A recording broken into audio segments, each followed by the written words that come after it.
Israeli warplanes are headed for Iran in a major escalation after the IDF accused Iran of breaking a fragile ceasefire negotiated by Donald Trump only last night.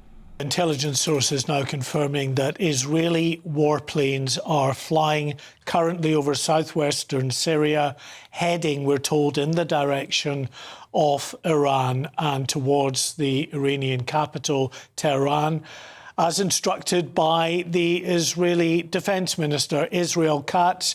The IDF and the Israeli Air Force instructed to carry out significant strikes against regime targets in Tehran. It seems that is what we may be witnessing now with these reports confirmed by intelligence sources that Israeli warplanes are currently flying over southwestern Syria en route to Iran. And it won't take them long to get there. I'm not sure what the flight time will be, but it's certainly a lot longer than a ballistic missile, which, as you say, is 12 minutes. And do we know, Mark, how many planes are involved in this mission? We don't. That kind of detail we don't have, and obviously for security reasons, the exact sort of timing and of arrival is something that's not been massive escalation, completely at odds with what Trump's been saying, what Starmer's been saying. Well, Iran has already said this morning after the ballistic missile strike, which they are denying, that if Israel responds, they will respond very significantly to Israel. So, yeah, we could, as I say, be in this very worrying downward spiral again. The war is back on. Well, you see, the thing is, if Trump has annihilated Iran's so-called kind of nuclear capability, what excuse have Israel got to carry on bombing them back now? Well, it's very interesting. The sort of targets that Israel has gone after in the last day, 2 days, have sort of changed from the nuclear complexes. They've still been going for the surface-to-surface missiles and other military, but they've changed in going after regime targets. So that prison, the Evin prison, where Nazanin Zaghari Ratcliffe was one of the political prisoners who was there for a time. Hundreds of political prisoners there. They blew the front entrance off that prison, and a lot of other regime targets that are linked to the sort of internal security apparatus, those individual sort of military and policing divisions that are all about kind of suppressing the sort of the population that would rise up so this in is Iran. About fomenting regime change. Well, I think there's no doubt. Whatever Israel might have said in the early stages of this, he would like to see. Off, so the prisoners can escape, and a lot of them would be political prisoners. Well, I think you've got to draw that conclusion from the sort of targets that they've been going after just laterally. Iran apparently launched a ballistic missile at Israel. Sirens sounded across the north of the country, said the IDF in anticipation of further attacks. The Defence Force said Israelis had been running to shelter for the third time in an hour for cover, fearing Iranian missiles would strike at the Jewish state.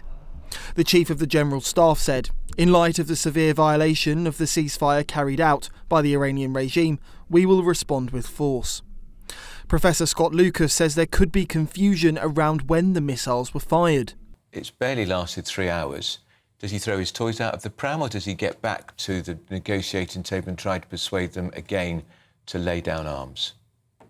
Well, to follow on what Mark said, I think timing's very important here. The ceasefire was supposed to come into effect 9 a.m. Tehran time, 8:30 in Tel Aviv, 6:30 here. That was when the Netanyahu government finally said it would accept the ceasefire. They waited several hours, not only after Trump's announcements, but after Iran said it would accept. If you look at the Israel Defense Forces statement about the 2 Iranian ballistic missiles that were launched onto northern Israel, the timing is those 2 missiles were launched from Iran before the Netanyahu government's announcement. But I suspect they landed or they were intercepted over northern Israel after the Netanyahu announcement was made. Now, that means, and the Iranians are saying this, and I'm not defending Iran in any way, I'm not a big fan of the regime, but the Iranians are saying, look, we did not fire after the ceasefire was supposed to take effect. Now, the Israel Defense Minister, Israel Katz, had gone ahead and said in the meantime, and Mark referred to this, there are going to be these intense strikes on Tehran. What we're watching for is whether those strikes actually take place. So far, there's no indication that the Israeli Defense Force is immobilized, and there's been silence from the Netanyahu government after that. So I think at this point, we can't say that the ceasefire is broken, but we're in a wait-and-see position. What I would say beyond that is that Trump being Trump, the issue last night is he was a bit premature in declaring a ceasefire, and he was very premature in declaring that Iran's nuclear facilities have been totally obliterated. They haven't. Iran still has quite a lot of those nuclear facilities. Experts have analyzed the damage from Saturday's U.S. strikes, and they've noted that the U.S. did not touch one of Iran's main facilities at Natanz. So even if this ceasefire holds, we'll still have this question about this Iranian nuclear program, which could recover within about 5 months. I hear what you say about when the missile was launched, but I'm just looking, it's 1,500 miles, isn't it, I think, between Israel and Iran. Yep. Scott, I was reading, it could take as little as 12 minutes for a ballistic missile to go from Iran to Israel. So are we really suggesting that that was sent before the deadline? That's the Israel Defense Force's timing. And I matched it up against the timing of the Netanyahu statement. Okay. Actually maps out on that. And again, those are probably the fastest Iranian ballistic missiles that could be sent across, but we don't know which missiles they used. So the missiles could have taken longer than 12 minutes to reach across. So in no way, this is not to defend Iran. This is not to defend Israel. This is to just identify one of those moments that occurs that makes ceasefire fragile. In that just before you get confirmation it's going to occur, each side is launching attacks up to the last minute. Indeed, the Iranians are saying the Israelis were doing the same thing this morning, launching attacks until that Netanyahu announcement. And even after the Netanyahu announcement was made, there were strikes on Tehran. Israel struck military targets across Iran yesterday. Donald Trump, having negotiated the ceasefire, declared the end to hostilities, dubbing it the 12-day war. But today's events make it seem the war is back on. Iran has strongly denied that it launched the missiles. ستاده‌کار نیروهای مسلح شلیک هر گونه موشک در ساعات اخیر از ایران به سمت سرزمین‌های اشغالی را تکذیب کرد. آگاهی ملت بزرگ و قهرمان ایران اسلامی میرساند که نیروهای مسلح جمهوری اسلامی ایران بدون کمترین اعتماد به سخنان دشمنان و دست به ماشه آماده پاسخ قاطع و پشیمان کننده به هر عمل تجاوزکارانه دشمن خواهند بود. بینندگان عزیز توجه فرمایید.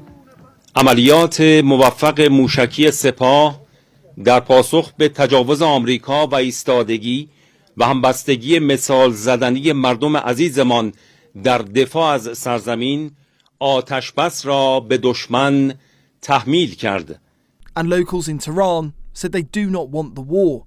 بله من موافقم، باید این زودتر از اینا هم انجام میشه، چون هزینه‌شو دارن مردم میدن، فرقی نمیکنه چه مردم ما چه مردم اونا، هزینه‌شو دارن دو طرف میدن، بهتره که زودتر این اتفاق بیفته. دیگه باید چیزایی که لازمه بابت این آتش بس رو ازشون بگیرن دیگه، یه سری الزامات اونا هم باید رعایت بکنن که این اتفاق بیفته.